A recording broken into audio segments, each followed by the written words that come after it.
तो यार गोल्ड के प्राइस इंडिया में अपने ऑल टाइम हाई पर हैं और अश्नीर ग्रोवर अपने एम्प्लॉयज़ को एक मर्सिडीज भी गिफ्ट करेंगे। और इस इंडियन स्टार्टअप ने 202 करोड़ रुपए खर्च करने के बाद मात्र पूरे साल में सिर्फ 14 लाख रुपए ही कमाए हैं। तो जानने के लिए सारी बिजनेस न्यूज़ वीडियो में बने रही है। तो चलिए बिना टाइम वेस्ट की वीडियो करते हैं स्टार्ट। तो पहली खबर है भारतीय अरबपतियों को लेकर। तो इंडियन बिलियनर्स ने कोविड-19 के बाद से 3,608 करोड़ रुपए पर डे के हिसाब से कमाए हैं और उनकी वेल्थ में 121% की तेजी से वृद्धि हुई है। और ये खबर है ऑक्सफोम इंटरनेशनल की रिपोर्ट के अनुसार। और इस रिपोर्ट का कहना है कि भारत का 40.5% पैसा सिर्फ 1% अरबपतियों के पास है। तो अभी चल रहा है जनवरी का महीना और साल 2022 अभी हाल ही में खत्म हुआ है। तो सभी स्टार्टअप्स की फाइनेंशियल ईयर्स की रिपोर्ट जारी कर दी गई हैं। तो इन्हीं में से एक इंडियन स्टार्टअप है जिसका नाम है कू, जिसे कि ट्विटर का अल्टरनेटिव भी कहा जाता है। तो इन्होंने अपनी फाइनेंशियल ईयर्स की रिपोर्ट को जारी किया है जिसमें सामने आया है कि इन्होंने साल 2022 में 202 करोड़ रुपए खर्च किए हैं और मात्र 14 लाख रुपए का रेवेन्यू किया है। लेकिन जब इन्होंने इसको रजिस्टर करवाया था तब इन्होंने 75% ग्रोथ के साथ ऑपरेटिंग रेवेन्यू दिखाया था।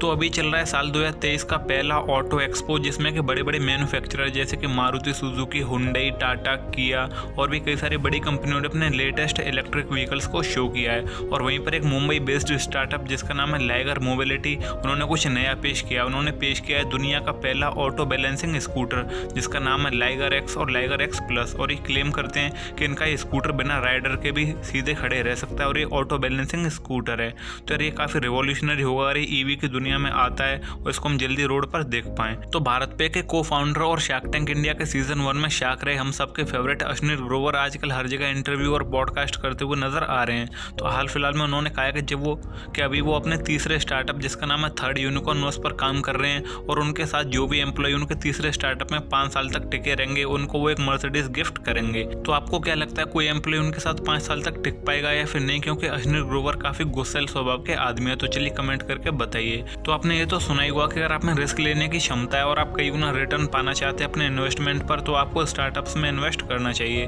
तो इसी से रिलेटेड एक फैक्ट है कि शिल्पा शेट्टी कुंद्रा ने साल 2018 में 75 लाख रुपए मामाअर्थ में इन्वेस्ट किए थे और जब आज 2023 में मामाअर्थ अपने IPO के जरिए 2,900 करोड़ रुपए जुटाने वाला है तो उनके द्वारा इन्वेस्ट किए गए 75 लाख रुपए 80 करोड़ रुपए बन जाएंगे, यानी कि उनको 150% रुपए का मैसिव रिटर्न मिला है।